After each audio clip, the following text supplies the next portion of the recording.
के इस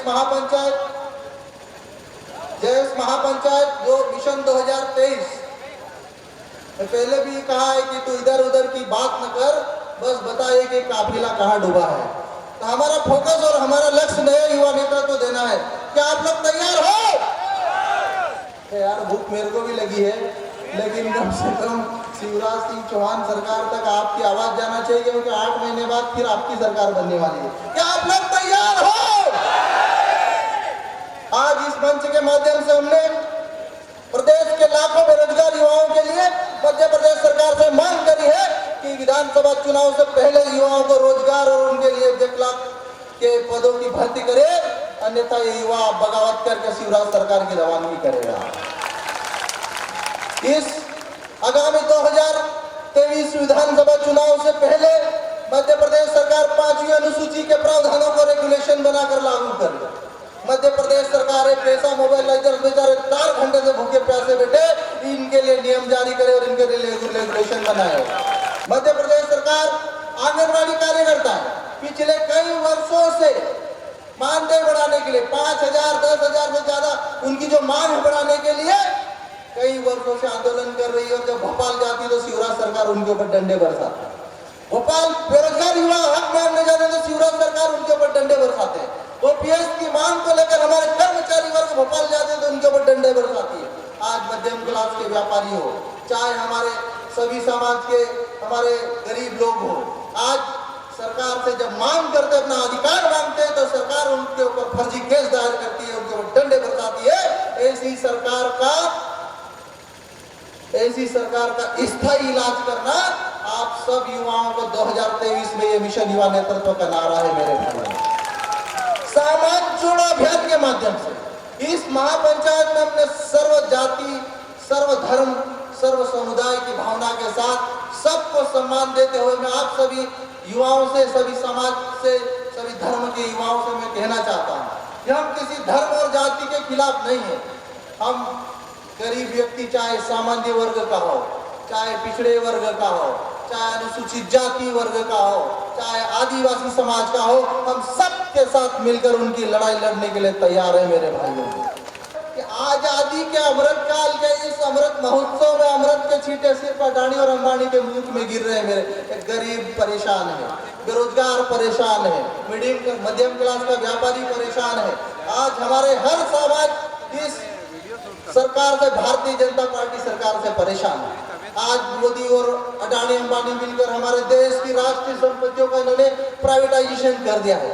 बड़े बड़े एयरपोर्ट, बड़ी बड़ी बैंकें, बड़े बड़े विभाग, सब कुछ प्राइवेट ठेके पे दे दिया है। सबके विकास की बात जो भारतीय जनता पार्टी के झूठे वादे करते हैं, लेकिन जयस का इतिहास उठा के देखना मेरे भाई। एक चीज मैं बता रहा हूँ, डॉक्टर हीरा अलावा ने जितनी भी बात बोली आज तक के इतिहास में इस मंचों से, कभी डॉक्टर हीरा अलावा ने बोला और पूरा नहीं हुआ, ऐसा हुआ नहीं मेरे भाई। और आप लोग अगर मेरा साथ देते हैं तो मध्य प्रदेश की राजनीति में 2023 में हम लोग नया इतिहास रच सकते हैं मेरे भाई, लेकिन विश्वास करना पड़ेगा। अभी हमारे कुछ विरोधी लोग विरोधी पार्टियों से पैसा लेकर मनावर में महापंचायत कर रहे थे, जयेश महापंचायत। आज उनकी हेकड़ी निकल गई मेरे साथियों, 150 से ज्यादा लोग इकट्ठे नहीं हुए। साथियों, इन्होंने अफवाह फैलाया कि हीरालाल अलावा अल्ट्राटेक कंपनी से बिक गया। मैंने 2018 में वादा किया था, मंच से बता रहा हूं कि डॉक्टर हीरालाल अलावा के नेतृत्व में अगर अगली सरकार बनी तो मध्य प्रदेश के मनावर विधानसभा से किसी भी आदिवासी का यहाँ से विस्थापन घर तोड़ा तो मैं इस कंपनी को और इस सरकार को भगा दूंगा, यह मेरा वादा था। और हीरालाल अलावा के विधायक रहते हुए मनावर विधानसभा के एक किसान का, एक गरीब का, एक आदिवासी का अल्ट्राटेक कंपनी ने घर तोड़ा हो तो आप मुझे लिखित में दे दो, सबूत के साथ दे दो। मैं बताऊंगा कि मैं गलत साबित हो गया, लेकिन झूठी अफवाह फैलाएंगे तो मैं बर्दाश्त नहीं करूंगा। साथियों, विरोधी पिछले कई वर्षों से कई प्रकार के भ्रम और अफवाहें फैलाए, लेकिन मैं आप लोगों को बताना चाहता हूं, मध्य प्रदेश के विधानसभा के भीतर डॉक्टर हीरालाल अलावा ने आजादी के बाद हर मुद्दे पर सबसे ज्यादा प्रश्न लगाने का अधिकार बनाया। आप यकीन नहीं होता, आप देख सकते हैं। और मैं अपनी तारीफ नहीं करना चाहता हूं, लेकिन मैं आप लोगों को बता दूं कि MIT एक जो बड़ी यूनिवर्सिटी इस देश की, जिसकी भारतीय छात्र संसद ने 2021-22 का पूरे देश में आदर्श विधायक के रूप में डॉक्टर हीरालाल राव का अवार्ड दिया। अगर मैं गलत होता तो क्या दूसरे राज्य की यूनिवर्सिटी डॉक्टर हीरालाल राव को भी अवार्ड देती? पुलिस विभाग के समस्त कर्मचारियों से भी मैं कहना चाहता हूँ, आदिवासी बाहुल्य में कानून बहुत तगड़े बने हुए मेरे साथियों, और उन कानूनों का ज्ञान नहीं है तो अपने सीनियर अधिकारियों से आप पूछ लेना, क्योंकि जिस दिन जय संगठन अपनी औकात पे आएगा तो सबके ऊपर, जो आदिवासियों के ऊपर गलत करेगा 100% FIR करा के जेल में डलवाने की गारंटी डॉक्टर हीरालाल लावा की है।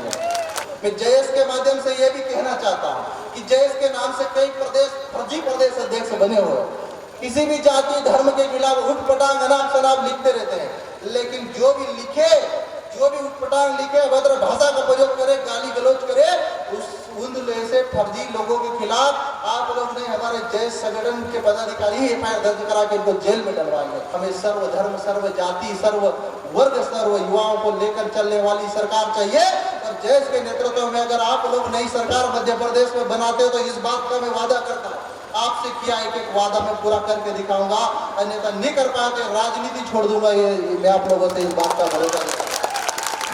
हम मिलकर सबका विकास करना चाहते हैं, हर जाति हर धर्म को लेकर चलना चाहते हैं, और जयेश संगठन और जयेश के नाम से जो फर्जी लोग अपनी दुकान चला रहे हैं, उनकी दुकान भी बंद कराने की मैं गारंटी लेता हूँ मेरे भाई। और मैं पत्रकार साथियों से भी मैं एक बात विशेष रूप से अनुरोध करना चाहता हूँ, कई रायचंद आए और कई रायचंद गए पिछले 10 सालों में, कई लोगों ने विरोध किया, कई लोगों ने अफवाह फैलाई, लेकिन जो जीता वही सिकंदर वाली कहानी है मेरे भाइयों। जो अफवाह और भ्रम फैलाने का जो मुकाबले थे, आज मनावर में इन्होंने दूर कर दिए। इधर डॉक्टर हीरालाल एक तरफा और उधर पूरे विरोधियों की हजारों लोगों की टीम और 150 लोग इकट्ठे नहीं कर पाए, तो उनको डुब के मर जाना चाहिए मेरे साथ। आप लोग बताओ, ये सोशल मीडिया पे उछलने कूदने से किसी का भला नहीं होना वाला है।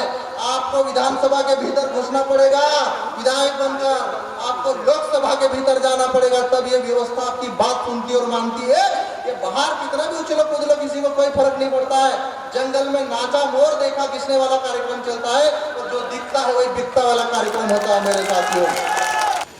ST और SC वर्ग के हितों के साथ किसी भी प्रकार से छेड़छाड़ करने की कोशिश करी मामा, तो पिछले 2018 में भी मैंने भविष्यवाणी करी थी, और 2022 में भी मैं भविष्यवाणी कर रहा हूँ इसी समय कि 2023 में रवानगी तय है मामा, ये इस बात की गारंटी देता हूँ। अभी मैं बताना चाह रहा हूँ, अभी जितने जो विरोधी लोग रहे, जितने जो फर्जी लोग रहे, आज मांडू में भारतीय जनता पार्टी ने 3 दिवसीय प्रशिक्षण शिविर आयोजित किया था। 6, 7 और 8 अक्टूबर 6, 7 और 8 अक्टूबर में इन्होंने इनके मंथन में 3 दिन हुआ कि जयेश को तोड़ा कैसे जाए, और जयेश को तोड़ा कैसे जाए। जब BD शर्मा प्रदेश अध्यक्ष ने बयान दिया तो भारतीय जनता पार्टी ने आदिवासी विरोधी बयान देने वाले BD शर्मा का इस्तीफा अब तक क्यों नहीं लिया?